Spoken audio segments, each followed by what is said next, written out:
출애굽기 19장 1절은 이렇게 말씀합니다. 이스라엘 자손이 애굽 땅을 떠난 지 3개월이 되던 날 그들이 시내 광야에 이르니라.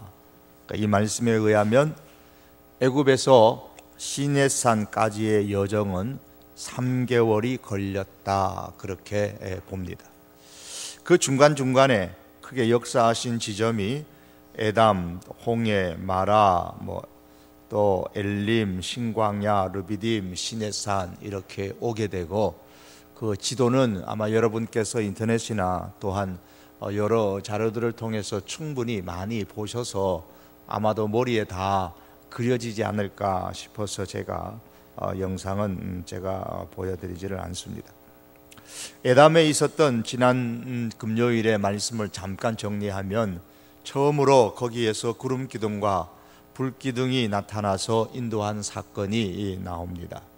불기둥과 구름기둥의 인도는 어떻게 받았느냐? 불기둥과 구름기둥이 그냥 나타난 것이 아니고 하나님의 사자가 맡았습니다. 그래서 불기둥과 구름기둥이 제 마음대로 움직인 것이 아니고 그 앞에, 불기둥과 구름기둥 앞에 하나님의 사자가 인도하는 방향으로 불기둥과 구름기둥이 움직였습니다.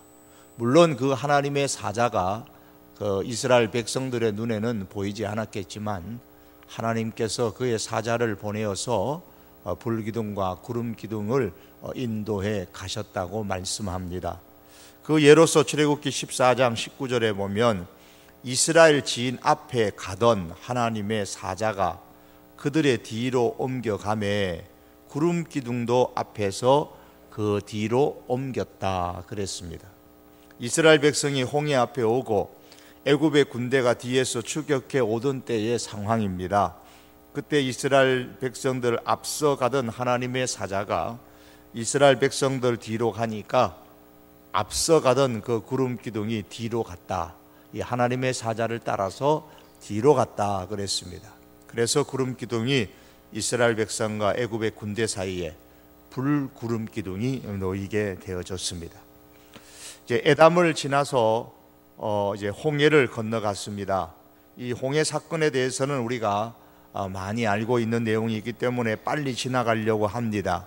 불구름 기둥이 애굽의 군대의 추격을 막고 있는 동안에 하나님께서는 밤새도록 큰 동풍을 불어오게 만들어서, 즉 자연 현상을 통하여서 바닷물을 물러가게 만드셨습니다.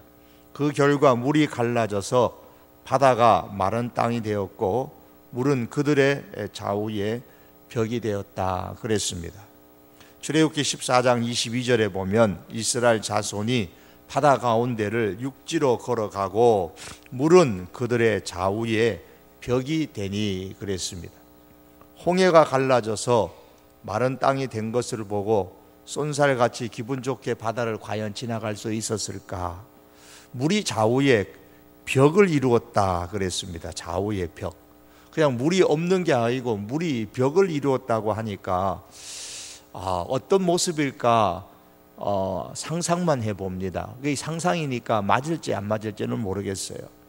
제가 처음에 해저 터널을 지나가면서 아마도 좌우에 대형 어항처럼 유리벽이 있어가지고 물고기들을 볼 수 있지 않을까, 그런 기대를 한 적이 있었습니다.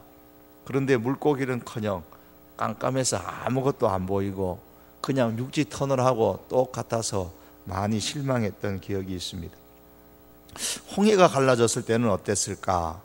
좌우에 물벽이 형성되어 있었는데 어쨌든 그 사이로 지나가는 겁니다. 물고기가 보였는지 안 보였는지 그것은 그냥 상상으로 생각을 하면 되겠고, 어쨌든 그 물벽 사이로 지나갈 합니다. 그런데 좌우에 물벽이 있는데 그 사이로 길이 마른 땅이 났다고 해서 그 사이로 건너가는 데는 금방 쉽게 마음 졸이지 않고 기쁘게 지나가기가 그리 쉽지는 않았을 겁니다. 그 홍해를 건너는데도 사실은 믿음이 있어야 됩니다. 그 물벽이 무너지고 언제 하나로 합쳐지게 될지 아무도 모르잖아요. 믿음이 있어야만 건너갈 수가 있는 겁니다. 하나님께서 우리를 구해 주시려고 바다를 육지같이 갈라 놓으셨다. 우리가 건너갈 동안에 이 물벽은 다시 무너지지 않고 물이 합쳐지지 않을 것이다 라는 믿음이 있어야만 그 홍해를 건널 수가 있었습니다. 그래서 홍해를 지난 금요일 날 말씀드린 것처럼 신약에서 세례라고 할 때에, 세례라는 것은 교회를 좀 다녔다고 해서 받는 것이 아니고 믿음이 있는 사람만이 받아야 하는 겁니다. 어떤 믿음입니까? 예수님을 나의 구원자로 믿는 믿음이 있어야 됩니다.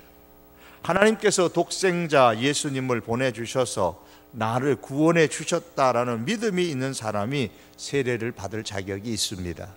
내일도 이제 문답하고 오는 주일에 또 공식적으로 또 문답을 하겠습니다만은, 성경을 좀 모르는 것은 차차 배우면 되는 겁니다.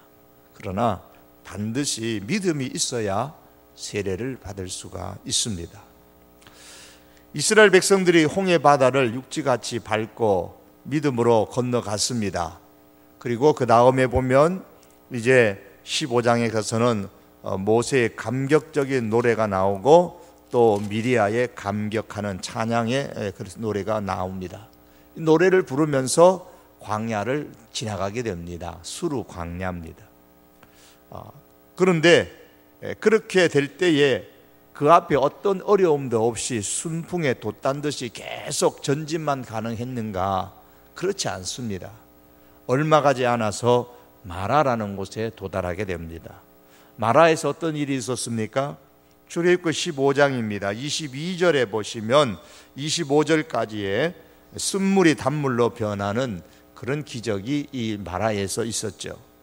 홍해를 건넌 이스라엘 백성은 마라에 이르기까지 광야길을 4월 동안 걸어갔는데, 이스라엘 백성이 마라에 이르기까지 3일 길을 걸을 때에 자기들이 가고 싶은 길로 갔습니까? 절대 그렇지 않습니다. 에담에서 하나님이 주셨던 그 불기둥과 구름기둥, 하나님의 사자가 인도하는 그 구름기둥과 불기둥의 인도를 따라서 그 광야의 사흘길을 걸어갔던 겁니다. 무슨 이야기냐 하면, 하나님의 말씀대로 인도하신 대로 걸어갔는데 물이 없습니다. 사람들이 광야에서 3일 동안 다니다가 물이 없어 목이 탑니다. 아이들이 목마르다고 여기저기서 울었을 것이고, 어른들도 참았지만은 참기가 무척이나 어려웠을 겁니다. 그때 무슨 생각했겠습니까? 하나님도 참 무심하시지. 하나님의 뜻대로 우리가 걸어왔는데 구름기둥 불기둥 주셔서 그 구름기둥 불기둥 보면서 걸어왔는데 어째서 물이 없는 곳으로 데려와서 우리가 목말라 죽게 하느냐, 그런 생각이 들었을 겁니다. 그러다가 갈증이 심한 중에 마침내 마라에서 오아시스를 발견했습니다. 그런데 그 오아시스를 발견하고 이제 살았구나 라고 생각하면서 오아시스 가까이로 갔는데 그 물이 너무 써서 마실 수가 없었습니다. 그 순간에 원망과 불평이 한꺼번에 터져 나왔죠. 우리가 여기서 말씀을 묵상하면서 생각해야 되는 것은, 하나님의 말씀대로 살고 하나님의 인도하심대로 인생길을 걸어간다고 해서 먹을 것이 마실 것이 그냥 저절로 생기는 것이 아니고, 때로는 먹을 것도 없고 때로는 마실 것도 없고 때로는 사람들로부터 인정이 받지 못할 때도 있다는 겁니다. 하나님의 말씀대로 살았는데도 고통과 환난이 있을 수 있다는 것을 보여주고 있습니다. 예수님께서 씨 뿌리는 비유를 통해서 말씀하시는 중에 이런 말씀을 하셨습니다. 그 주 속에 뿌리가 없어 잠시 견디다가 말씀을 인하여 환난이나 핍박이 일어나는 때에는 곧 넘어지는 자요, 그랬습니다. 환난이나 핍박이 오는데 넘어지는 성도가 있다 그랬습니다. 그런데 이 환난과 핍박이 왜 왔느냐? 말씀을 인하여 왔다 그랬어요. 마치 구름기둥과 불기둥의 인도함을 받아서 갔는데 어려움이 온 것처럼, 말씀 때문에, 그냥 말씀을 들은 것 때문이 아니라 그 말씀을 듣고 그 말씀대로 지키려고 하는 것 때문에 환난이나 핍박이 일어났습니다. 그러자 넘어지는 사람이 있었다 그랬습니다. 환난이나 핍박이 올 때에 우리 넘어지는 성도가 아니라 그 환난과 핍박으로 인해서 더 하나님께로 가까이 가는 사람이 멋진 성도입니다. 환난과 핍박의 날에 넘어지지 않고 하나님께로 가까이 갈 수 있는 그 비결은 지난날에 베풀어 주신 그 은혜를 기억하는 겁니다. 이스라엘 백성이 마라에서 원망하고 불평한 이유가 무엇입니까? 겉으로 보기에는 물이 없었기 때문이지만은 그보다 근본적인 내면의 이유는 이들이 환경으로 인하여 그 마라에 물이 없고 쓰고라는 그 환경으로 인해서 홍해에서 받았던 그 하나님의 은혜를 잊어버렸기 때문입니다. 홍해를 육지같이 마른 땅으로 만들어 걸어가게 하셨던 그 하나님의 기적의 은혜를 그들이 마음속에 그냥 그대로 간직하고 담고 있었더라면 그들은 원망에 앞서서 하나님께 또다시 은혜를 간구했어야 했을 겁니다. 하나님의 백성은 지난날에 받은 은혜를 기억하면서 오늘의 어려움에 처했을 때에 그것을 응용할 줄 알아야 합니다. 지난날에 홍해를 가르시고 구원하신 그 하나님의 은혜를 기억하고 오늘의 마라 같은 그 환경이 있을지라도 홍해를 가르신 하나님인데 사막을 못 가르시겠느냐? 사막을 가르시고 생수를 주시는 하나님이다. 이 사실을 믿고 하나님의 은혜를 기억하고 간구해야 합니다. 그러나 믿음이 약한 사람은 어려운 환경에 직면하게 되면 은혜를 기억하기 전에 먼저 실망을 하게 됩니다. 쓴물이 나타났을 때에 그들은 크게 실망하여서 원망을 털어놓았습니다. 그럴 때 모세가 하나님 앞에 기도했고 그때 하나님께서 지정하신 나무를 던지자 그 쓴물이 이제 단물이 되어졌습니다. 출애굽기 15장 25절입니다. 25절 말씀 다 같이 한번 읽어보시겠습니다. 시작. 백성이 모세가 여호와께 부르짖었더니 여호와께서 그에게 한 나무를 가리키시니 그가 물에 던지니 물이 달게 되었더라. 거기서 여호와께서 그들을 위하여 법도와 율례를 정하시고 그들을 시험하실세. 자, 모세가 하나님께 간절히 기도하는데 하나님께서 한 나무를 지정해 주셨습니다. 그리고 그 나무를 쓴물에 던졌더니 단물이 됩니다. 하나님께서 쓴물을 단물로 만드실 때에 지금 모세에게 순종할 수 있는 기회를 주셨습니다. 그것이 뭐냐면 나무 하나를 들어다가 쓴물에 던지도록 하는 행동입니다. 나무가지 하나 던졌다고 해서 쓴물이 무슨 단물이 되나? 오늘날 누구라도 들으면 웃을 일이 아니겠습니까? 그런데 모세는 그 하나님의 말씀대로 그대로 순종의 모습을 보여주었습니다. 우리가 이 말씀을 묵상하면서 나의 순종을 통해서 하나님께서 큰 체험을 주신다라는 사실을 우리가 발견하게 됩니다. 신앙의 체험을 원한다면 우리가 어떻게 해야 되느냐? 하나님의 말씀에 순종을 해야 됩니다. 순종 없이는 어떠한 신앙의 체험도 없습니다. 그러나 순종하면 분명히 체험합니다. 신앙의 체험은 순종의 열매입니다.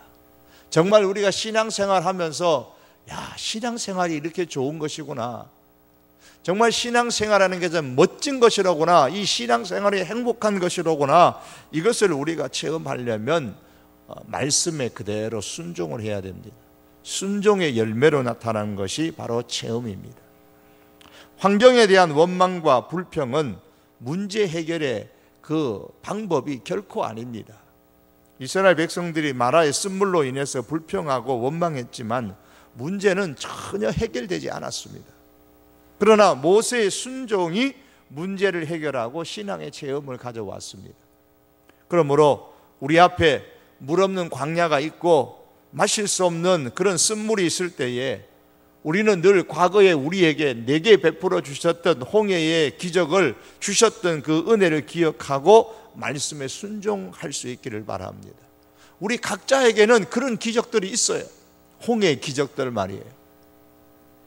우리의 인생 가운데 도저히 있을 수 없을 것 같았던 그 일들을 하나님께서 그 문제를 갈라서 우리가 그 문제를 지나갈 수 있도록 만들어 주셨던 그 홍해의 기적을 하나님께서 신앙생활하는 가운데 우리에게 주시는데 그 은혜들을 우리가 잘 기억해야 됩니다.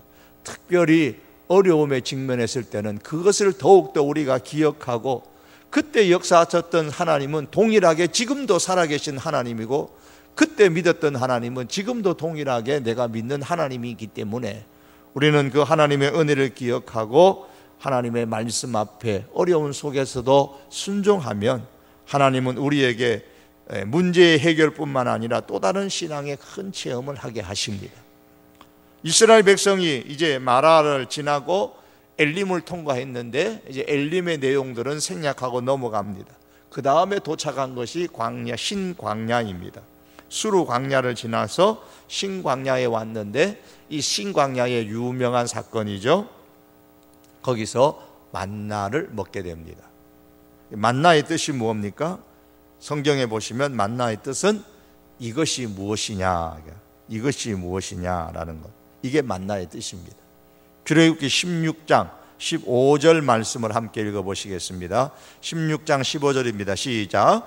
이스라엘 자손이 보고 그것이 무엇인지 알지 못하여 서로 이르되 이것이 무엇이냐 하니 모세가 그들에게 이르되 이는 여호와께서 너희에게 주어 먹게 하신 양식이라. 사람들이 전부 다 해 뜨기 전에 장막 밖에 나와서 들판을 보고서 이슬이 가득 내려진 것처럼 온 지면에 내려 있는 것을 보고 너도 나도 이구동성으로 서로에게 묻습니다. 이게 뭐야? 이게 뭐야? 이것이 무엇이냐? 그렇게 말했습니다.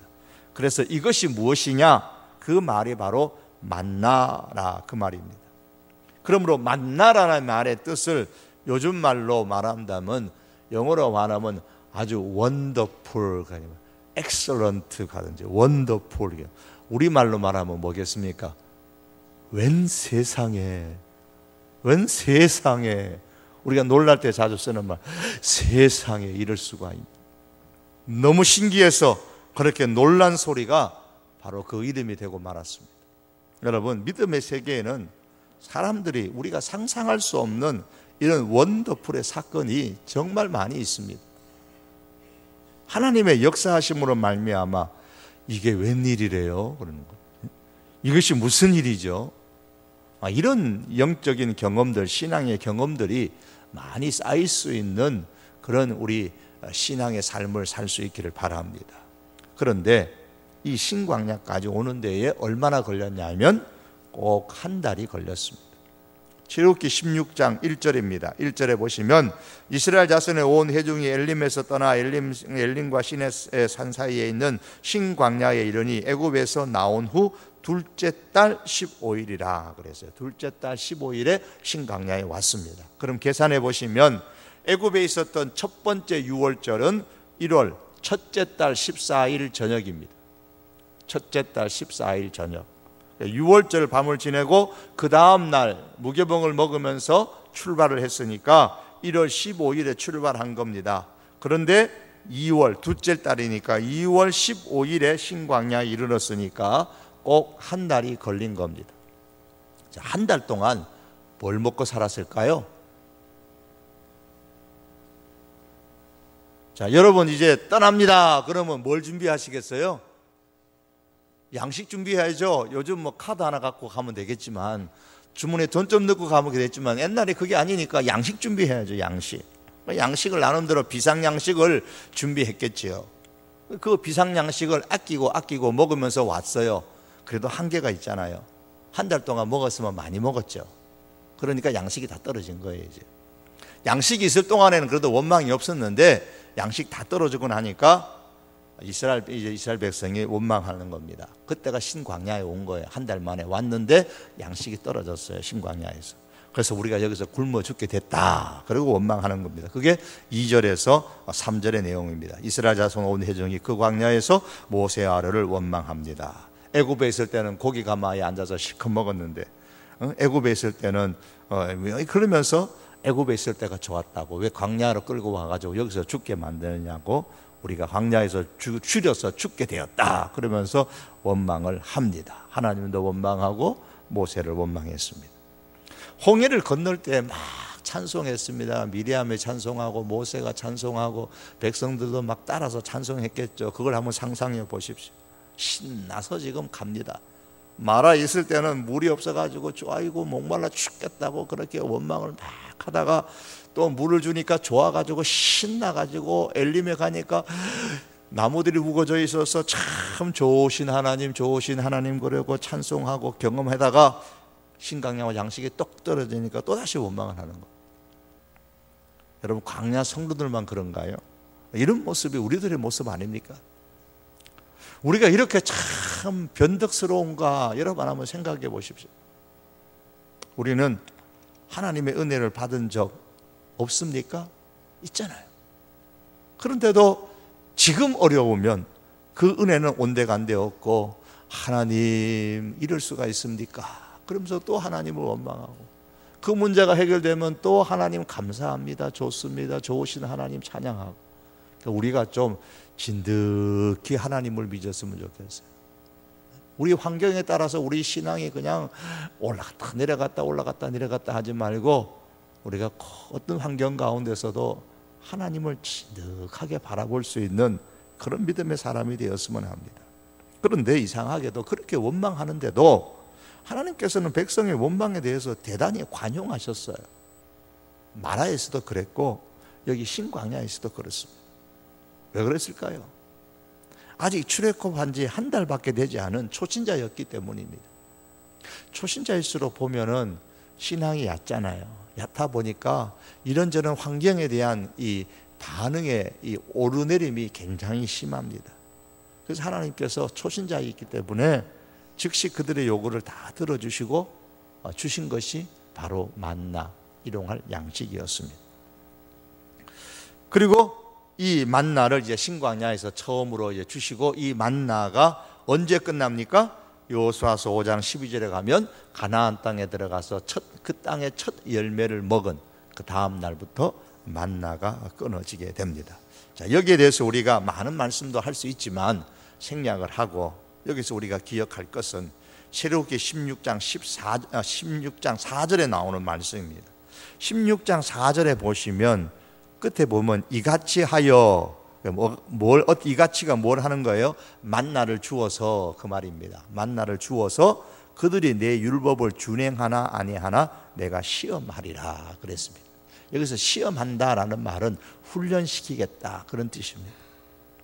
이같이 하여 하나님께서 이스라엘 백성을 시험하겠다 그랬습니다. 여기서 만나를 통해 하나님께서 그럼 시험하시는 게 몇 가지가 있느냐? 크게 보면 두 가지를 우리가 생각하게 됩니다. 하나는 안식일을 얼마나 잘 지키는가에 대한 시험입니다.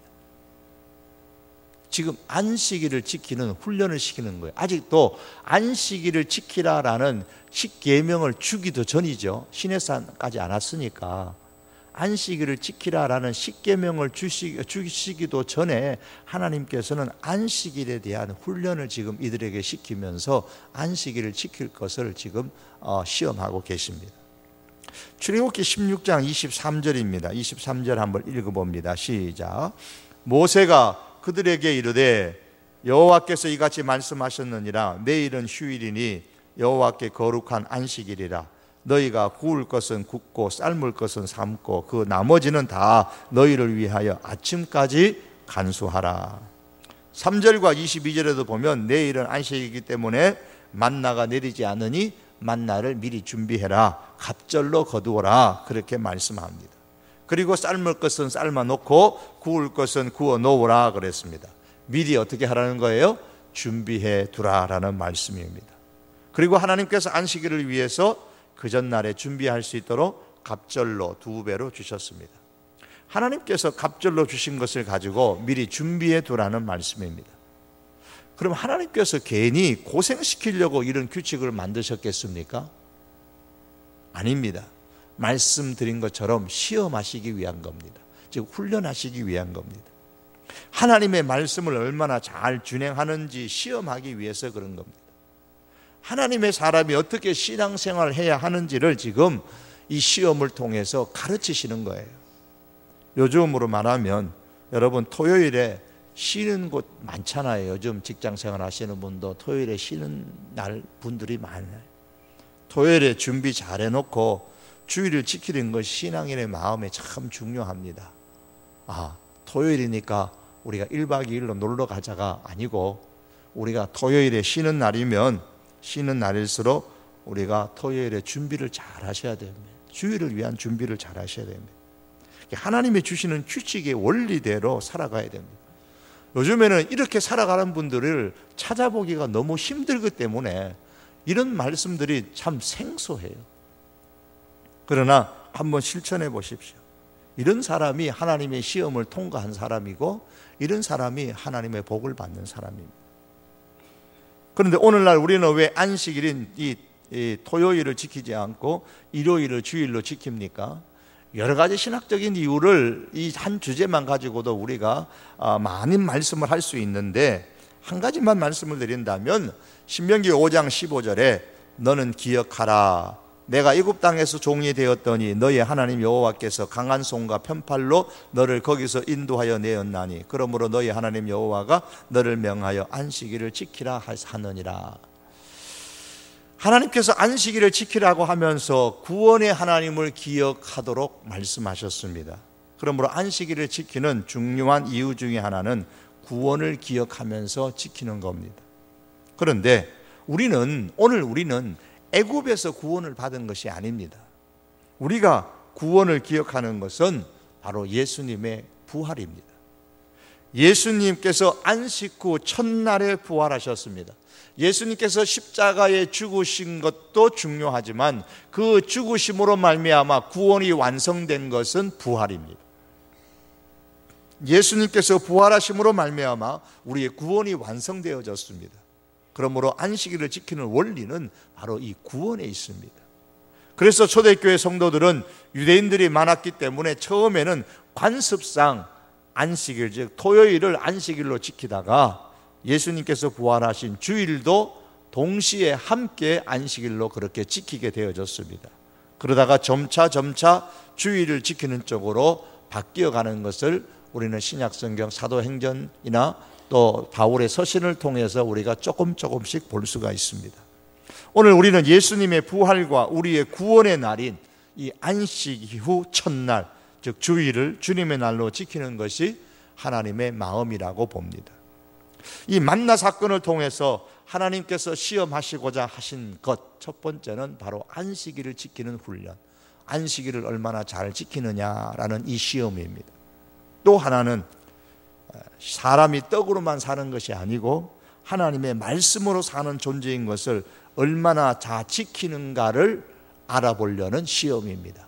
즉 사람이 떡으로만 사는 것이 아니고 하나님의 말씀으로 사는 것이다 라는 것을 훈련시키기 위해서 하나님께서 이 만나 사건을 그 백성들에게 주면서 지금 교육하고 있는 겁니다.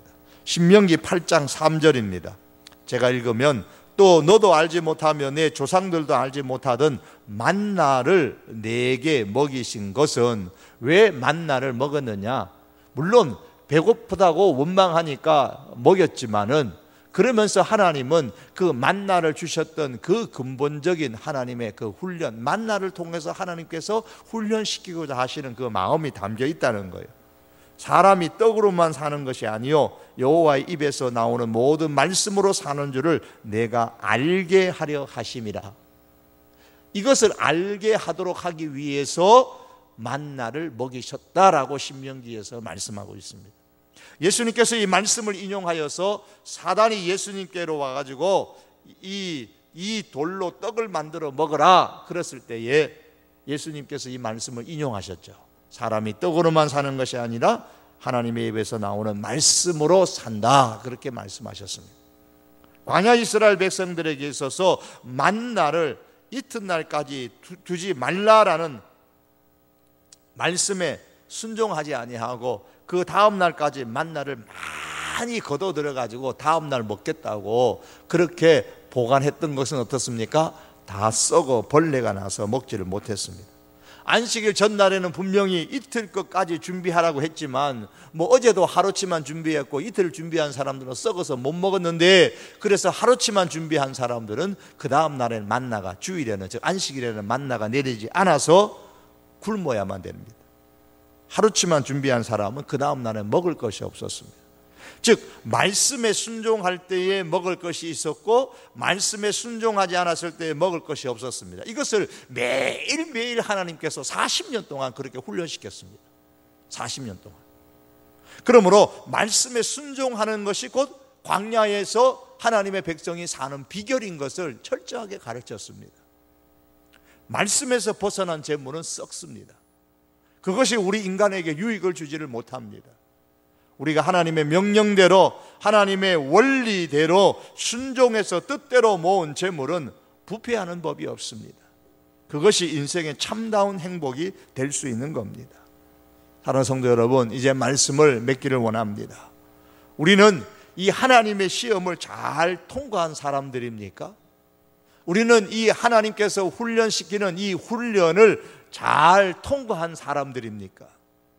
이 하나님의 이 시험을 잘 통과하는 그런 하나님의 사람이 되어져서 더 성숙한 하나님의 사람으로 살아갈 수 있는 저와 여러분들이 될 수 있기를 주님의 이름으로 축복합니다. 우리 기도드리겠습니다. 오늘 이 시간 우리 한번 기도할 때에 하나님이 출애굽도 기적적으로 하셨지만 그 하나님의 백성들을 시내산 아래까지 인도해 가시는 그 과정을 볼 때도 하나님의 놀라운 기적의 역사였음을 봅니다. 이 신앙에는 분명히 하나님의 기적의 체험들이 있습니다. 어떤 경우에 이 하나님의 기적의 체험을 할 수가 있습니까? 우리가 하나님의 은혜를 기억하고 순종할 때입니다. 하나님의 말씀에 순종할 때에 우리가 이 기적의 체험들을 할 수가 있습니다. 구름 기둥과 불뚝 기둥으로 인도함을 받아 나아갈 때에 때로는 어려움도 있을 수 있지만 그럼에도 끝까지 하나님의 말씀 앞에 저희들이 순종하고 나아가서 사람이 떡으로만 사는 것이 아니라 하나님의 말씀으로 사는 것임을 진심으로 고백하며 그렇게 실천할 때에 우리는 하나님의 그 놀라운 기적의 체험들을 할 수가 있습니다. 오늘 이 시간 우리 하나님 앞에 먼저 기도할 때에 이 말씀을 기억하면서 우리가 하나님 앞에 기도하겠습니다. 하나님, 어떠한 환경 가운데서도 하나님의 말씀의 인도함을 받게 하시고 그 말씀 앞에서 어려운 환경을 보고 원망과 불평이 아니라 그 말씀에 순종하는 하나님의 사람들이 되게 하시고 그로 통해서 하나님의 살아계신 놀라운 신앙의 체험들이 우리의 삶 속에 쌓이게 하여 주시옵소서. 위에서 말씀을 기억하면서 기도하시고, 두 번째 기도의 제목은 우리 다음 주 금요일에는 우리 자녀들의 수능고사가 있습니다. 우리 목요일에 수능고사가 있는데 여러분 이를 위해서도 여러분 한번 위해서 이 시간 기도해 주시기를 바랍니다.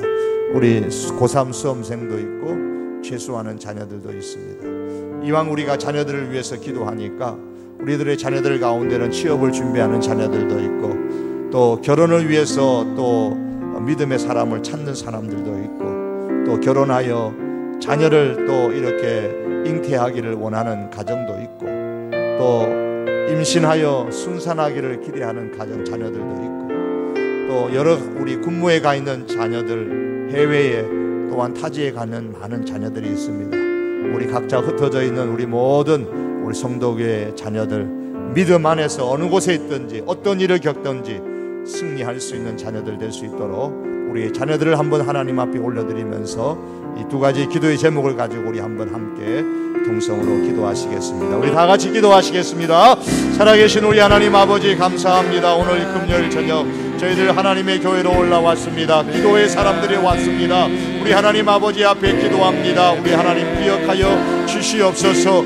아버지 하나님 이스라엘 백성을 애굽의 그 노예 가운데서 자유함을 주시고 해방시켜서 하나님 아버지 시내산 아래로 인도하시는 그 여정들을 우리가 살펴보며 하나님께서 순간순간마다 그 백성들에게 놀라운 신앙의 체험들을 할 수 있도록 인도하여 주셨음을 생각하며 우리 하나님 아버지 앞에 감사합니다. 주여 이 말씀을 기록하여 주신 것은 그들만이 아니라 이 말씀을 읽은 오늘 저희들을 위함인 줄로 믿사오니 주여 저희가 이 하나님의 말씀을 기억하게 하시고